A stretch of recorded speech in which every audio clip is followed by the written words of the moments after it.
입니다. 시작. 야곱과 함께 각각 자기 가족을 두고 애굽에 이른 르우벤과 시몬과 레위와 유다와 이스라엘과 스불론과 베냐민과 단과 납달리와 갓과 아스리요 야곱의 허리에서 나온 사람이 모두 70이요 요셉은 애굽에 있었더라. 요셉과 그의 모든 형제와 그 시대의 사람들은 다 죽었고 이스라엘 자손은 생육하고 불어나 번성하고 매우 강하여 온 땅에 가득하게 되었더라. 아멘. 출애굽기는 당연히 창세기와 연결된 책입니다. 모세가 썼고요. 창세기를 이해하지 못하면 출애굽기를 이해할 수가 없습니다. 그래서 이 출애굽기에 나타나 있는 어떤 역사들, 이 역사들은 모두가 다 아담에게, 그리고 노아에게, 그리고 아브라함에게 하나님께서 주셨던 그 언약이 있어요. 우리가 그것을 이제 은혜 언약이라고 하는데, 하나님이 하나님의 반열들에게 주신 그 언약들이 있는데, 출애굽기는 사실은 그 언약의 성취를 보여주는 책입니다. 그래서 이 출애굽기를 통해서 우리는 창세기에 있는 그 언약의 의미를 다시 한번 알게 될 것이고, 또 그 언약이 신실하게 이 출애굽기 때 모세를 통하여 이스라엘이 구원받는 그 구속사를 우리에게 설명해 주므로 오늘날 저와 여러분들의 구속사, 또 우리가 광야길을 걸어가고 있는 우리 인생을 출애굽기는 설명을 해줄 것입니다. 그리고 하나님은 그 하나님의 언약과 또 하나님의 언약의 백성들을 신실하게 붙들고 계심을 우리에게 알려주는 책이 바로 이 출애굽기입니다. 그래서 오늘 시작을 보면 이름들이 나옵니다. 그죠? 야곱과 함께 각각 자기 가족을 데리고 애굽에 이른 이스라엘 아들들의 이름은 이러하니 루벤과 시몬과 레위와 유다와 이사갈과 스불론과 베냐민과 단과 납달리와 각각 아스리요. 그래서 그 12지파의 이름이 나오죠. 12지파의 이름은 중요합니다. 특별히 이스라엘 백성들, 지금까지는 이제 창세기에서는 하나님이 아담을 창조하시고 아담이 타락한 이후에 두 부류로 나눠지더라 이거였잖아요, 그렇죠? 그래서 가인과 같은, 그러나 그 반대에 하나님의 반열, 그러니까 하나님의 언약 안에 있는 사람, 바로 아벨이 있었어요. 그래서 그 하나님의 언약 안에 있는 사람의 특징은 뭐다? 예배자였다. 거죠.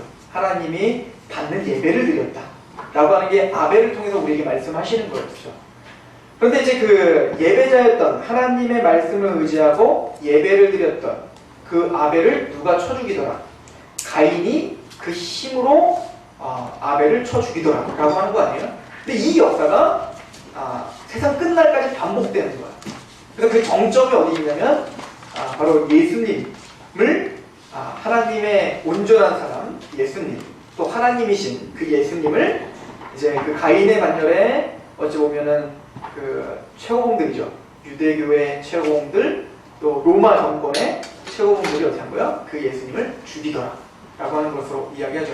그래서 히브리 기자는 이거를 이렇게 연결을 줘요.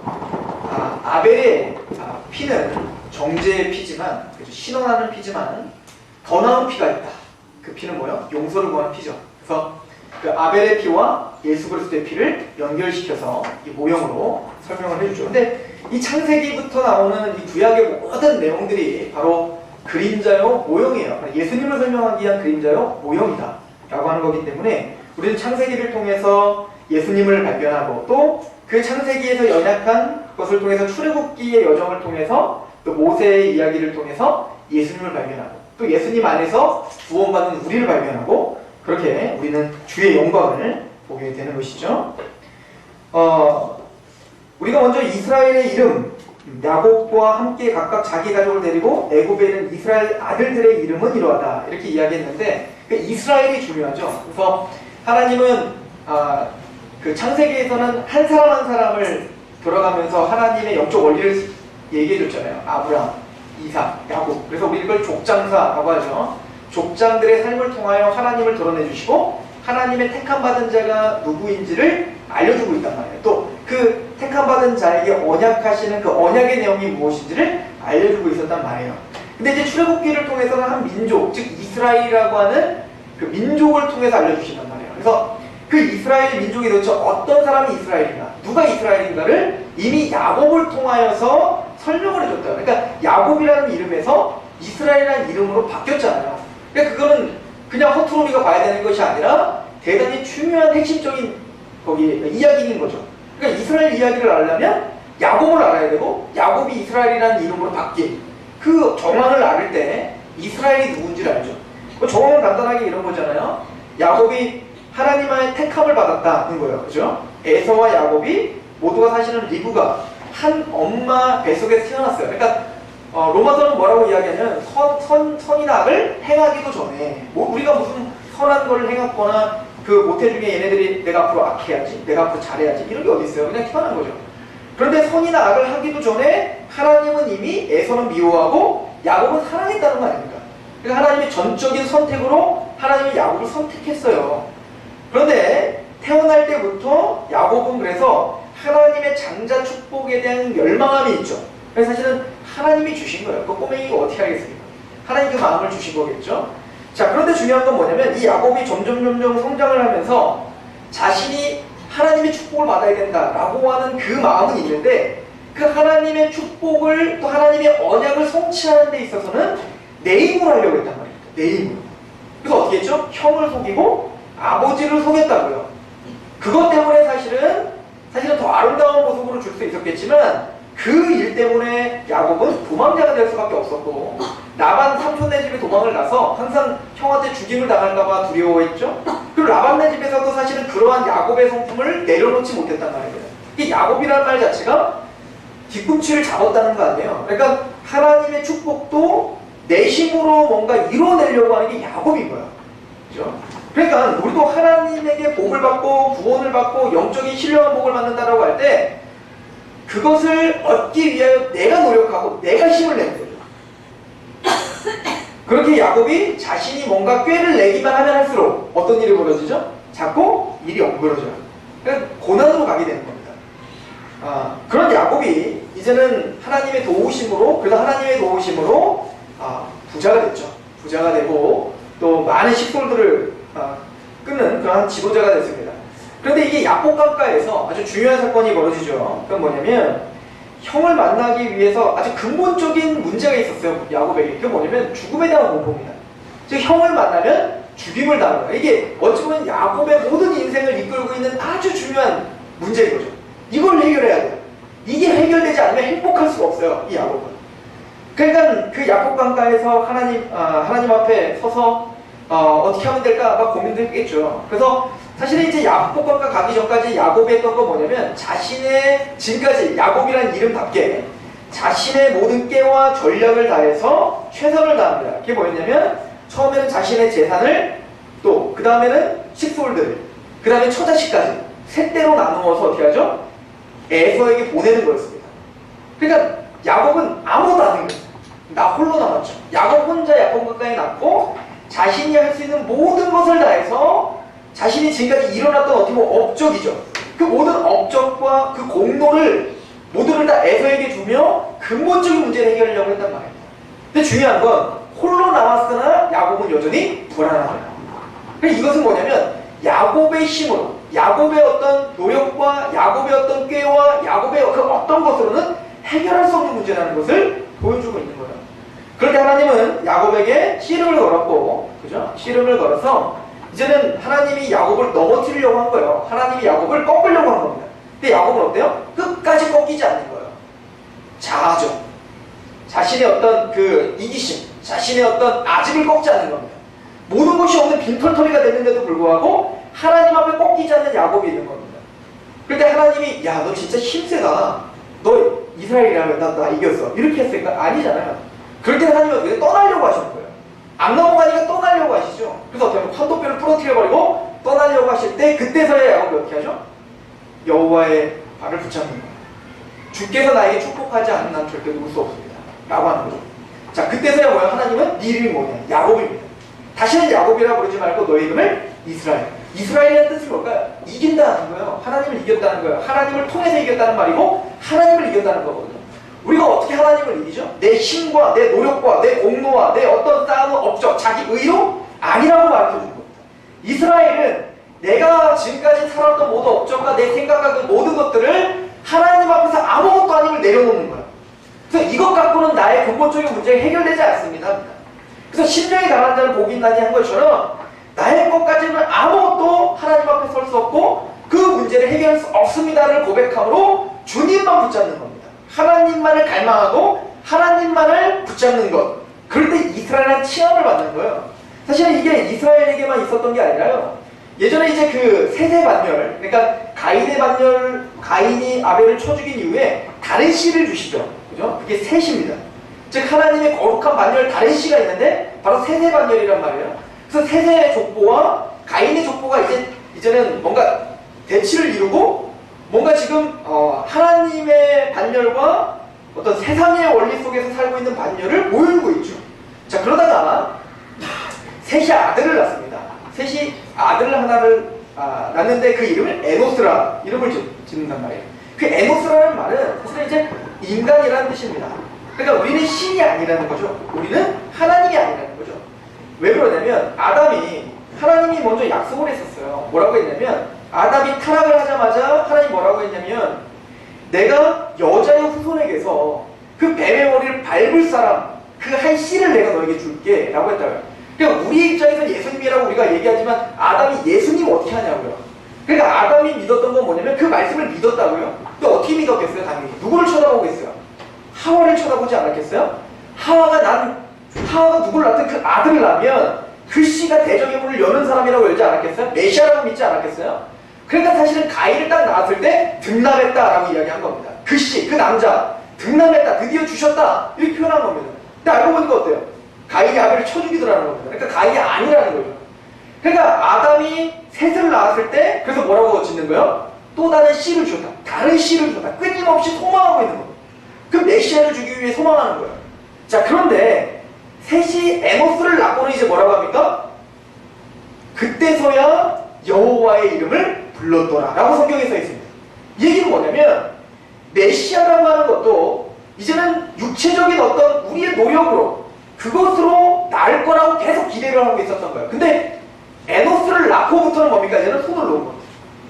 여호와의 이름을 그때서야 불렀더라. 우리가 할 수 있는 게 아니구나 라고 하는 거예요.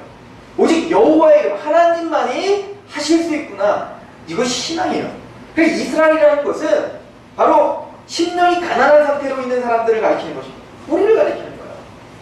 내가 곧 길이요 진리요 생명인 나로 말미암아 저를 아버지께로 올 자가 없다라고 하신 그래서 예수님만이 우리의 길이고 진리고 생명이라고 고백하는 사람들, 하나님만이 우리의 모든 것이라고 고백하는 사람들, 이 사람들이 이스라엘입니다. 그렇죠? 그리고 이스라엘의 이름, 이스라엘의 아들들, 그 아들들의 12지파가 바로 이스라엘이라고 하는 칭함을 받는 거예요. 그러면 이 이스라엘은 누구를 이야기하고 있습니까? 물론 그 12지파는 바로 구약의 교회를 상징합니다. 물론 12지파, 육적인 12지파의 이름이 기록됐다고 해서 그 사람은 다 구원받는 거 아니에요. 그 사람들 중에서도 뭡니까? 구원받는 남은 자가 있는 거예요. 믿음이 있는 사람들만 구원받는 거지 육적인 이스라엘이라고 해서 다 구원받는 게 아니라고. 이게 로마서에서 사도 바울이 계속하는 얘기입니다. 그래서 사도 바울은 우리에게 이런 이야기를 합니다. 로마서에 보면 로마서 2장에 보시면 28절에 무릇 표면적 유대인이 유대인이 아니요 표면적 육신의 할례가 할례가 아니라 오직 이면적 유대인이 유대인이며 할례는 마음에 할지니 영에 있고 율법 조문에 있지 아니한 것이라. 그 칭찬이 사람에게서가 아니요 다만 하나님에게로다. 그러니까 표면적인 유대인이 유대인이 아니고 표면적인 육신의 할례가 할례가 아니라는 거예요. 이면적인 유대인이 있고 마음의 할례가 있다는 거죠. 그러니까 구약시대의 12지파의 이름 이스라엘이라는 칭함을 받더라도 그 사람들이 다 구원받는 게 아니라 그 중에 진짜 이스라엘이 있다고요. 그렇죠? 마찬가지로 오늘날 우리가 육적 이스라엘이 아니더라도 우리는 표면적으로는 이스라엘이 아니에요. 우리는 표면적인 할례를 받지 않았어요. 물론 한국 사람들 할례 다 받았죠. 그죠? 포경 부술이니까. 그러나 하나님이 말하는 건 뭐죠? 이면적인 유대인이 있고 이면적인 할례가 있다라고 하는 거죠. 그러니까 이제는 유대인이냐 이방인이냐가 아니라 뭐라는 거예요? 이면적인, 즉 영적인 이스라엘이냐 아니냐는 거예요. 근데 사실 이거는 새로운 게 아니에요. 새로운 게 아니야. 구약 시대에도 사실은 육적인 이스라엘이 다 구원받는 게 아니에요. 구약시대도 똑같았어요. 신약이랑. 그러니까 구약시대에도 아무리 이스라엘 자손이라 할지라도 구원받는 사람이 있고 안 받는 사람이 있는 겁니다. 그러니까 육적인 이스라엘이지만 영적인 이스라엘까지 된 사람이 있고 아니면 육적인 이스라엘만이었던 사람들도 있었던 겁니다. 그죠? 그래서 그 구약시대에도 12지파 안에 소속되어 있지만 영적인 이스라엘로 그렇게 칭함을 하나님 앞에 그 메시아를 믿었던 사람들이 있는데 그 사람들과 또 신약시대에 구원받은 사람을 12제자로 상징을 해요. 12지파에 소속된 사람인 것처럼 12제자에게 12제자와 동일한 믿음을 갖고 있는 사람들을 12제자로 상징성을 둔단 말입니다. 그 계시록에 보면 새하늘과 새 땅, 새 예루살렘이 오는데 그 새 예루살렘의 문이 누구의 이름으로 되어 있냐면 12지파의 이름으로 문이 되어 있다고요. 그리고는 기초석이 있어요. 기둥에 기초석이 있는데 그 기초석은 12사도의 이름이 되어 있다고요. 이거 뭘 상징하는 거죠? 12지파는 바로 구약의 참된 교회를 상징하는 거예요. 12사도는 뭘 상징하는 걸까요? 바로 신약의 참된 교회를 상징한다고요. 그러니까 하나님의 나라는 누구라는 겁니까?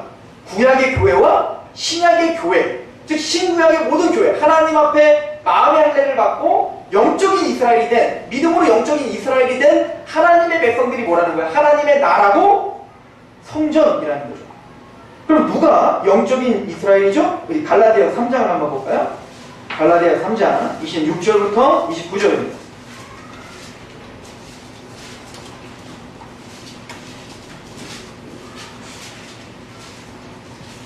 너희가 다 믿음으로 말미암아 그리스도 예수 안에서 하나님의 아들이 되었으니 너희가 다 믿음으로 말미암아 그리스도 예수 안에서 하나님의 아들이 되었으니 누구든지 그리스도와 합하기 위하여 세례를 받는 자는 그리스도로 옷 입었느니라. 너희는 유대인이나 헬라인이나 종이나 자유인이나 남자나 여자나 다 그리스도 예수 안에서 하나이니라. 너희가 그리스도의 것이면 곧 아브라함의 자손이요 약속대로 유업을 이을 자니라. 믿음으로 말미암아 하나님의 아들이 된 자들, 또 좀 더 구체적으로 말하면 그리스도와 합하기 위하여 세례를 받은 자들은 그리스도로 옷 입었어요. 그렇죠? 예수 그리스도의 의의 옷을 입고 의롭다 칭함을 받았고 믿음으로 의인이라 확신이 있는 사람들, 그 사람들이 뭡니까? 아브라함의 자손이고 약속대로 유업을 이을 자다. 이건 육적인 영적 이스라엘이다 라고 이야기를 하고 있는 거예요. 자, 그렇다면 그 영적 이스라엘에게는 어떤 특권이 있을까요? 아까 갈라디아에서 봤더니 뭐라고 써있어요? 아브라함의 자손이요 약속대로 그 유업을 이을 자다. 이 얘기는 뭐냐면 하나님께서 아브라함에게 주셨던 그 복, 하나님이 아브라함에게 주셨던 그 약속을 누가 받는 거예요? 이제는 육적인 이스라엘이 받는 게 아니라 이면적인, 표면적인 이스라엘이 받는 게 아니라 우리 영적 이스라엘이 받는 거예요. 참 이스라엘, 참 하나님의 아들, 그리고 참된 아브라함의 자손들이 받는 거라고요. 그러니까 창세기에 아브라함에게 주신 그 복은 누구 거라는 겁니까? 우리 거라는 거예요. 우리 거. 그죠? 그럼 아브라함에게 주신 복이 뭐죠? 우리 창세기 12장 한번 가보세요.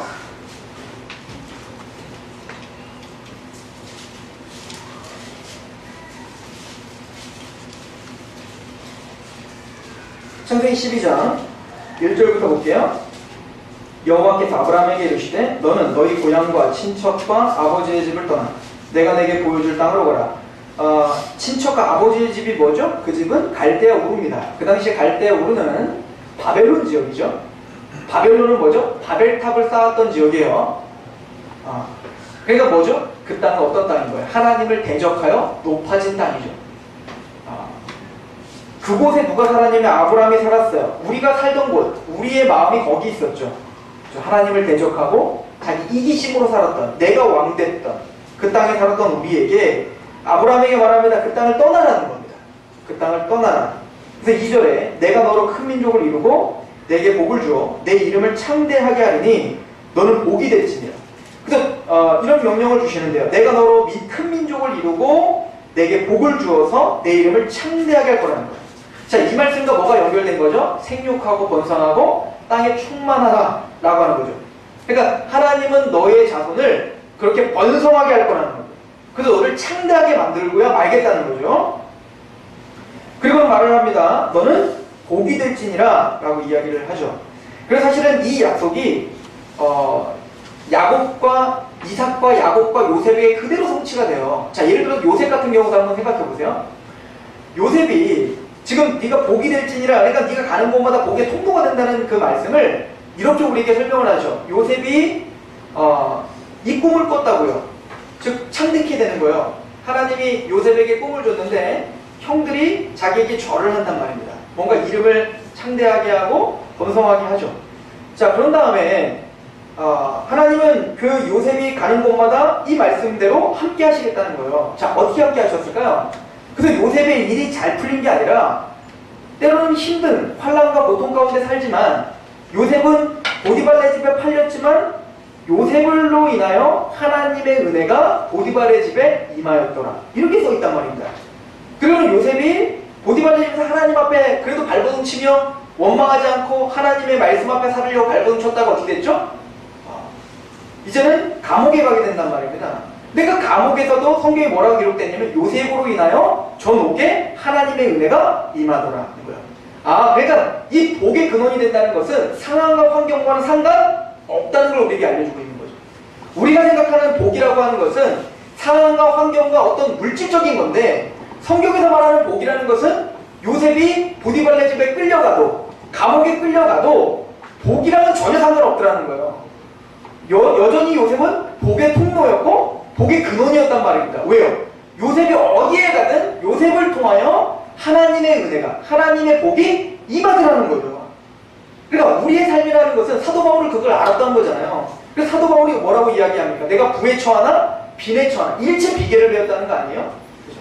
내게 능력 주신 자인데 모든 걸 할 수 있다는 거예요. 그러니까 사도 바울의 그 사상에는 어떤 상황과 환경이 복이다 아니다 라고 말할 수 있는 여지가 전혀 없음을 가르쳐주고 있는 거예요. 그렇죠? 자, 그리고는 이렇게 이야기를 합니다. 3절을 보시면 12장 3절에 너를 축복하는 자에게는 내가 복을 내리고 너를 저주하는 자에게는 내가 저주하니 땅의 모든 족속이 너로 말미암아 복을 얻을 것이라 하신지라. 그러니까 지금 아브라함에게 주신 복은 뭐냐면 너를 번성하게 할 거야. 그래서 네가 복의 근원이 되게 할 거야. 그래서 네가 가는 곳마다 그 땅에 너를 통하여 복이 임하게 될 거야. 그죠? 이게 지금 아브라함에게 주신 복이란 말입니다. 그러기 위해서 하나님은 아브라함에게 뭐에 대한 약속을 주시는 거예요? 땅을 주시겠다고 하는 겁니다. 그 땅이 뭐예요? 가나안이잖아요. 자, 그렇다면 이 가나안 땅을 왜 주시는 거죠? 간단합니다. 우리 5절을 한번 읽어보세요. 창세기 12장 5절인데요. 창세기 12장 5절 같이 한번 읽어봅시다. 시작. 아브라함이 그의 아내 사레와 조카 롯과 하란에서 모든 소유와 얻은 사람들을 이끌고 가나안 땅으로 가려고 떠나서 마침내 가나안 땅에 들어갔더라. 아브라함이 그 땅을 지나 세겜 땅 모래 상수리 나무에 이르니 그때 가나안 사람이 그 땅에 거주하였더라. 자, 아브라함이 제일 먼저 간 곳은 어디냐면 바로 세겜 땅 모래 상수리 나무예요. 나중에 이제 그 이사야서나 예레미야를 보면 이 상수리 나무에 대한 이야기를 하는데요. 이 상수리 나무는 바로 우상 숭배의 아주 메카입니다. 그냥 풍성한 나무가 있는 그 밑에서 예배를 드리던 곳이었어요. 그러니까 바알 숭배를 하는 곳이죠. 그러니까 번영의 신. 뭔가 막 우리도 그 민속촌이나 이런 데 가면 요즘 민속촌 가보죠. 동네 앞에 보면 막 주렁주렁 막 이렇게 막 빨간색, 뭐 파란색 막 이렇게 뭐 이렇게 달잖아요. 뭐라고 하죠? 무슨가? 하여튼 뭐 그러잖아요. 채선당 그걸 먹을 때 뭐 이렇게 달고 하잖아요. 그죠? 선한당 같은 거를 만들잖아요. 그죠? 그게 왜 그런 나무 혜택 그렇게 다는 겁니까? 풍요의 상징이기 때문에 그런 거예요. 그러니까 우리를 축복하셔서 비를 많이 내려주셔서 우리 풍년 들게 해주세요. 어떤 시인지 모르겠으나 비나이다요. 이게 어떤 그 농경 문화에 아주 깊숙이 있는 거죠. 마찬가지로 바알 숭배도 마찬가지예요. 그러니까 그 풍성한 나무 밑에서, 상수리 나무 밑에서 그렇게 바알에게 최선을 다하는 어떤 종교적인 행위를 통해서 자신의 번영을 바라고 있는 것. 그런데 그 상수리 나무 밑에서 지금 아브라함이 뭘 하고 있죠? 7절을 보시면 여호와께서 아브라함에게 나타나 이르시되 내가 이 땅을 내 자손에게 주기로 하신지라. 자기에게 나타나신 여호와께 그가 그곳에 제단을 쌓고 거기서 베델 동쪽 산으로 옮겨 장막을 치니. 자, 그곳에서 뭐 했어요? 제단을 쌓는 겁니다. 그 바알 숭배와 우상 숭배를 부셔버리고 그곳에 누구를 예배하는 곳? 하나님을 예배하는 곳. 이게 복입니다. 이게 아브라함을 가나안에 들여보낸 이유예요. 나중에 이스라엘이 된 야곱을 한번 보세요. 야곱의 삶 속에서는요, 야곱의 삶 속에서 야곱이 하나님의 뜻이 아닌 자신의 꾀로다가 살려고 했잖아요. 근데 그의 삶을 살 때 하나님이 직접 나타나서 너 왜 그렇게 살아? 너 누가 거기 좀만 기다리지 왜 형 속이고 아버지 속였어? 이렇게 나무라지 않죠. 그냥 하나님이 뒤수습 알아서 하신다고요, 하나님이. 그런데 하나님이 태도가 확 바뀌어요. 언제 바뀌냐면 야곱이 이스라엘의 칭함을 받은 이후부터는 태도가 달라집니다.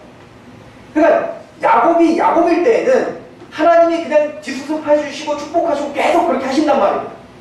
근데 야곱이 이스라엘의 칭함을 받은 이후에 제일 먼저 한 게 뭐냐면 이제는 하나님이 형과 화해시켜줬잖아요. 그리고는 약속한 게 있어요. 베델에서 뭐라고 약속을 했냐면 거기서 제단을 쌓고 하나님께 예배를 드리면서 하나님 내가 10분의 1을 하나님께 드릴 거고 그리고 만약에 하나님이 약속하신 대로 내가 이 땅에 죽임을 당하지 않고 내가 이곳에 안전하게 온다면 그때서는 당신은 나의 하나님이 될 것입니다 라고 고백을 합니다. 그러니까 아직까지는 자기 하나님이라고 고백을 못한 거죠. 자, 나의 하나님이 될 건데 그 뭐라고 하지? 내가 이곳에서 내가 어떻게 할 거야? 제단을 쌓겠습니다 라고 약속했다고요. 그리고는 이곳을 뭐라고요? 하나님의 집이다. 그래서 베델이라고 했다고요. 그런데 이 야곱이 하나님이 이제는 어떻게 했어요? 에서와 화해를 시켜 하나님은 약속을 성실하게 지켜주셨단 말이에요. 그리고는 정말로 이스라엘의 칭함도 받았어요. 그 이스라엘에 대해서는 어떻게 해야 됩니까? 당연히 그 약속 지켜야죠. 그런데 야곱은 베델까지 가지 않고 세겜 땅에서 머물러요. 왜죠? 그 땅이 살기 괜찮으니까. 또 그 세겜의 추장 세겜이 야곱을 좋아했어. 그러니까 잘해주니까 그냥 굳이 거기까지 갈 이유가 없는 거야. 그러니까 들어갈 때 나오고 나올 때 나오는 다른 거죠. 그러니까 이 야곱이 베델이 아니라 세겜 땅에서 뭡니까? 그 땅에서 그냥 눌러앉으려고 할 때 하나님은 이제 직접적으로 야곱을 치십니다. 이게 뭐죠? 디나가 강간을 당하고 그리고 그 아들들이 그 세겜에 있는 남자들 다 죽이죠. 속인 다음에 죽인단 말이에요. 그것은 야곱에게 대단히 두려운 일이었습니다. 왜냐면 얘는 이방인이고 그 땅에 있는 사람들은 원래 살았던 사람들이기 때문에 그 부족들이 많을 거 아니에요. 그러니까 그 사람들의 공격을 당할까봐 두렵다, 심히 두렵다라고 야곱이 한탄을 하죠. 그때 하나님이 야곱에게 한 얘기가 뭐지? 너는 나와 약속한 베델로 가 라고 이야기합니다. 그러니까 이스라엘이 된 이후부터는 하나님은 그 죄를 납득하시지 않아요. 그리고 그것을 어떻게 하는 거예요? 반드시 하나님과의 약속을 지킬 수 있도록 몰아가시는 거예요. 그리고는 그때 야곱이 했던 게 있어요. 하나님의 음성을 듣고 했던 게 뭐냐면 아들들을 모으죠. 그리고 뭐라고 하냐면 너희의 모든 우상들을 상수리 나무에 묻어라 라고 이야기를 한다고요. 그러니까 이스라엘이 된 이후에도 여전히 우상 진짜 보여주는 우상들을 갖고 다녔단 말이에요. 우리가 잘 아는 대로 야곱은 라반네 집에서 그 부인이 리브가래요. 그 라헬이 아버지 그 드라빔 훔치잖아요. 그 드라빔이라는 건 말 그대로 우상이거든요. 그러니까 그런 걸 다 묵인하고 있었던 것입니다. 그러니까 구원받은 하나님의 백성들도 우상 숭배를 해요. 그러나 하나님은 우상 숭배를 상수리 나무에 묻게 하시고야 말 것입니다. 이게 하나님의 백성들을 인도하시는 방법이에요. 그러니까 좋은 게 좋은 게 아니에요. 구원받지 않은 사람들은 좋은 게 좋은 거예요. 그냥 그렇게 살아도 돼요. 어차피 그렇게 살다가 지옥 가면 끝이에요. 그러나 구원받은 사람은 절대 그렇게 냅둘 수 없는 거예요. 왜? 이스라엘이기 때문에. 이제는 이스라엘답게 만드실 거예요. 즉 무슨 얘기냐면 야곱은 그 하나님 앞에 존존 앞에 서서 자신의 모든 우상을 어디에 묻어야 돼요? 상수리 나무에 묻어야 되는 거죠. 그러니까 그 우상 숭배의 중심 지역에서 하나님을 예배하고 우상을 묻고 나의 어떤 거짓됨을 잘라야 된단 말입니다. 이것이 이스라엘다워지는 성화이에요. 하나님은 그렇게 하나님의 백성들을 인도하시고 계시는 거죠. 창세기 35장 4절에 보면 그들이 자기 손에 있는 모든 이방 신상들과 자기 귀에 있는 귀고리들을 야곱에게 주는지라 야곱이 그것들을 세겜 근처 상수리 나무 아래 묻었더라. 그래서 그 하나님의 말씀 앞에 순복해서 야곱은 그 앞에 묻게 됩니다. 그 우상들을요. 그럼 마침내 그 야곱은 나중에 보면 이런 어떤 모진 삶을 살죠. 사실은 야곱의 삶이 그렇게 막 평탄한 삶은 아니잖아요. 장자 축복을 받았지만 야곱의 삶보다는 에서의 삶이 훨씬 더 편해요. 세상적으로 볼 때는. 야곱은 보세요. 수많은 배신을 당하죠. 그죠? 삼촌한테도 배신당하죠. 또 나중에는 아들들한테도 배신당하죠. 자기가 배신한 그 아버지, 형 속인 것처럼 그거 다시는 다 받는 거예요. 그러나 아들한테도 배신을 당하고 사랑하는 아들 둘을 잃어버리죠. 물론 다시 찾지만 잃어버리는 슬픔을 하죠. 요셉을 먼저 잃었고 그리고 요셉의 동생인 베냐민도 잃은 것 같은 느낌을 받게 된단 말이에요. 그래 야곱의 삶은 그렇게 우리가 말하는 그렇게 막 항상 웃으며 살았던 인생이 아니었다는 걸 우리는 볼 수 있어요. 그런데 그런 야곱인데 인간적으로 볼 때는 전혀 무슨 내세울 게 없는 웃을 일이 별로 없었던 야곱의 인생인데 그 야곱은 웃을 일이 많은 것처럼 보이는 바로 앞에 섭니다. 이집트의 바로 앞에 서서 어떻게 하죠? 그를 축복하더라는 겁니다. 그리고는 요셉을 축복하면서 뭐라고 이야기하냐면 내 부요조의 축복보다 내 축복이 낫다라고 이야기합니다. 이 내 부요조의 축복은 뭐죠? 믿음의 어떤 선진들보다도 내 축복이 낫다는 거예요. 아브라함보다, 이삭보다, 아니 셋보다, 노아보다 그 어떤 누구보다도 내 축복이 훨씬 나라고 이야기를 합니다. 그래서 요셉이 꼬박꼬박 뭐라고 하냐면 야곱의 하나님께서 너의 아버지의 하나님께서 야곱의 전능자께서 이렇게 말한다고요. 이게 무슨 얘기죠? 아까 베델에서 약속할 때 뭐라고 약속했어요? 하나님 앞에 하나님 내가 이곳에 오면 하나님이 날 오게 해주면 그때서는 하나님이 내 하나님이 될 겁니다 라고 이야기했다고요. 그러니까 그 야곱에게는 그냥 하나님이라는 분이 아브라함의 하나님이고 이삭의 하나님이지 자기 하나님이 아니었단 말이에요. 그런데 그 야곱이 야곱강가 사건을 지나 물론 그때 이스라엘이라는 칭함을 받지만 그 한참 뒤에 여러 모진 삶을 다 사실 살고 그런 삶을 통해서 누굴 배운 거죠? 하나님을 배운 거예요. 인격적으로 배운 거예요.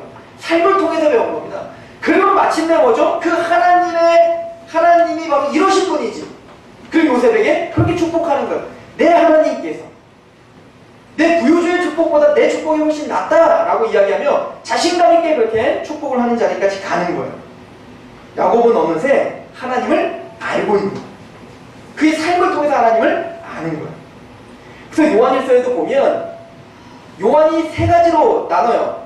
신앙을 세 가지로 나누는데 자녀들아, 청년들아, 아비들아 이렇게 이야기를 한단 말입니다. 자녀들아 너희는 구원을 받았으므로 기뻐하라 하는 거예요. 이게 자녀들이죠.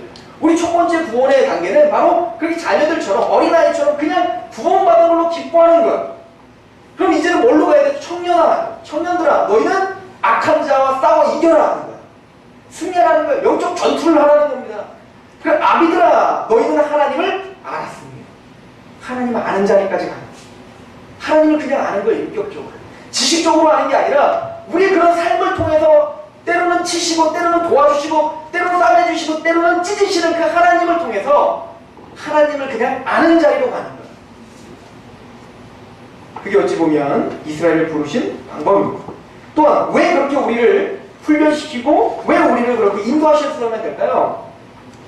아브라함이 그 상수리 나무에서 하나님의 제단을 쌓듯 또 이 야곱이 그 상수리 나무에 그 우상을 묻듯 그렇게 우리가 있는 그곳은 뭐죠? 하나님을 숭배하는 곳이 아니에요. 하나님을 예배하는 곳이 아니에요. 근데 그곳에서 뭡니까? 그 교만을 부서뜨리고 그곳에서 낮아져서 하나님을 예배하는 자가 되어야 되기 때문에 그래요. 또한 우리가 복의 통로가 되어서 우리가 가는 곳, 우리가 만나는 사람이 자기를 찬양하며 사는 사람들이었는데 그 사람들이 우리를 만나니까 하나님을 찬양하는 자리에 서게 되더라 라고 하는 그 사명이 우리에게 있는 거죠. 하나님은 왜 이스라엘을 가나안에 보내야 될까요? 창세기 15장에 보면 하나님이 그 땅을 줄 거야 라고 했을 때 우리 지난주에 선고해봤죠? 그랬더니 아브라함이 그래요. 아니 그거 뭘로 합니까? 내가 어떻게 확신합니까? 그래? 그러면 그 짐승들을 쪼개고 그 질을 내가 그 불로다 지나갈게. 이게 무슨 얘기죠? 언약이라고 했죠. 피로 맺은 언약 반드시 이루어질 거예요. 하나님이 쪼개지는 하나님이 있더라도 그거는 이루어지는 거예요. 그리고 뭐라고 이야기하냐면 너희가 400년 후에 4대가 됐을 때 네 번째 대가 되면 400년 후에야 그 땅에 갈 거야. 근데 왜 지금은 못 가냐면 그 가나안 땅이 아직 죄악으로 관영하지 않았기 때문이야. 이렇게. 그러니까 지금 이스라엘 백성들을 가나안에 투입하는 목적이 거기 간접적으로 나와 있죠. 왜 투입하는 겁니까? 그 땅은 죄악이 관영하기 때문에 그런 겁니다. 하나님을 숭배하지 않고 하나님을 모독하는 땅이기 때문입니다. 그래서 하나님은 아브라함을 택하여, 이삭을 택하여, 야곱을 택하여, 이스라엘을 택하여 애굽에 잠깐 가서 고통과 고난을 당하게 하셔야 되는 거예요. 그러나 그 고통과 고난을 당하지만 그곳에서 하나님은 그들을 지켜주셔서 생육하고 번성하고 충만하게 하실 겁니다. 그래서 오늘 그 본문을 한번 가보세요. 출애굽기 1장 한번 가보십시오.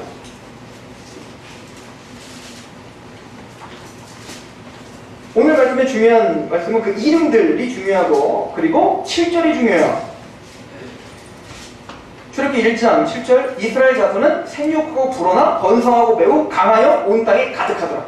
이게 아브라함에게 주셨던 약속이고 노아에게 주셨던 약속이고 창세기 9장에 또한 아브라함에게 주셨던 약속이고 나중에 야곱이 요셉에게 축복할 때도 이거 똑같이 말합니다. 생육하고 번성한 땅이 충만하게 할 거야.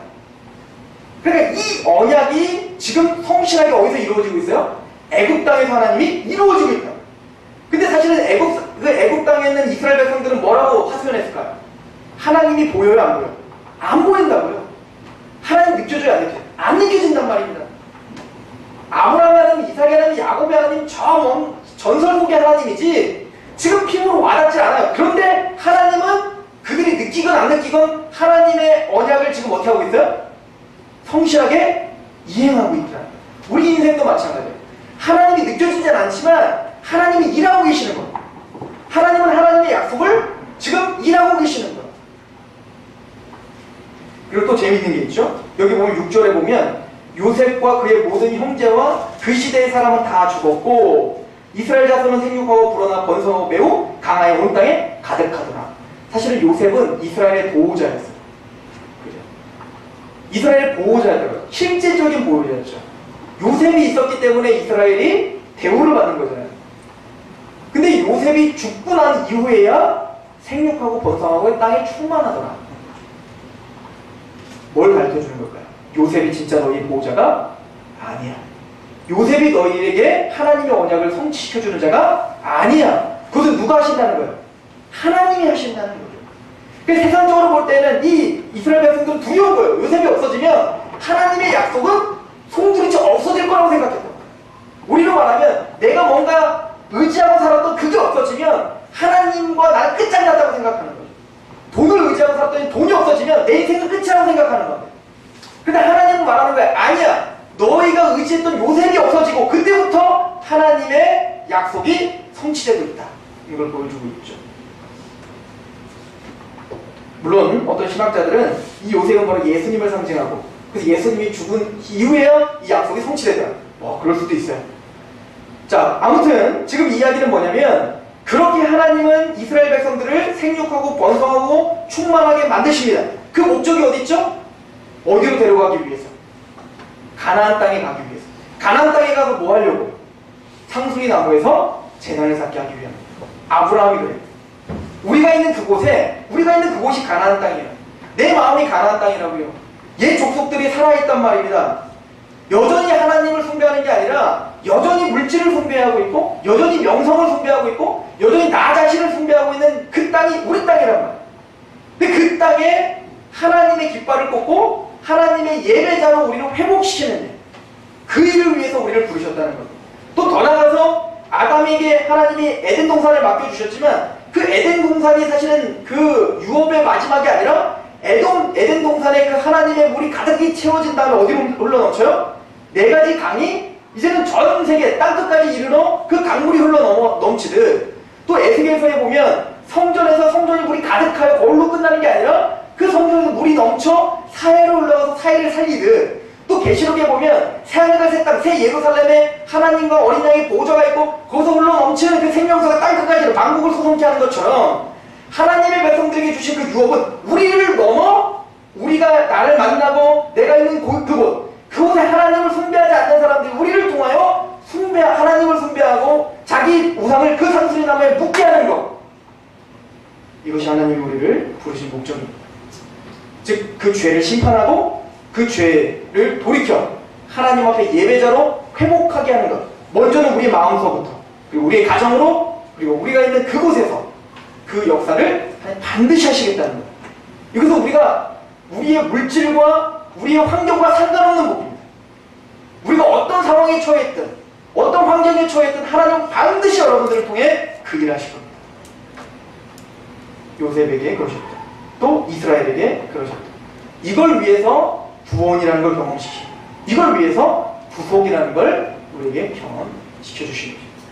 여러분들은 영적 이스라엘입니다. 하나님을 예배하는 자고 하나님만을 의지하는 자며 또 상수리 나무에서 하나님의 제단을 쌓고 또 우상을 그곳에 파묻는 여러분들은 이스라엘입니다. 기도하겠습니다. 아버지 하나님 너무나 감사합니다. 출애굽기를 통하여서 하나님의 언약을 더 깊이 알아가게 하시옵소서. 우리의 모진 삶들 속에서도 하나님의 언약은 성실히 이루어지고 있으며 또한 우리가 의지하고 있는 그것이 무엇이든 그것이 우리에게 복을 주는 것이 아니며 행복을 주는 것이 아니며 오직 복의 근원은 하나님이심을 고백하는 자리에 우리가 서게 하시옵소서.